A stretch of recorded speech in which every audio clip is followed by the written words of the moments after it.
सरस्वती माता की जय। भगवान व्यासांनी आता सरस्वतीला वंदना केली आणि माता सरस्वतीला नमस्कार करून कथेला प्रारंभ केला। नारायणं नमस्कृत्यं नरचैवं नरोत्तमा देवी सरस्वती व्यासं ततो जयमुदीरयेत्। मुनया साधु पृष्ठोऽहं भगवद्भक्तिरलोकमङ्गलम्।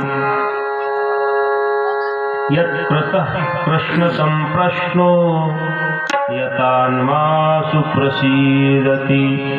गोपाल कृष्ण भगवान की जय। सरस्वती मातेचा अनुग्रह घेऊन भगवान व्यास ही कथा करत आहेत। पण व्यासांना ही कथा करण्याचा नेमकं भागवत कथा व्यासांनी निर्माण केली। हे ग्रंथ निर्माण करण्याच्या पाठीमागाला व्यासांचा उद्देश काय? आता तुम्ही सगळेजण इथं बसलात पण भागवत ऐकायला ठीक करे, पण भागवत व्यासांनी निर्माण केलं तर निर्माण करण्याच्या पाठीमागाला उद्देश काय असावा?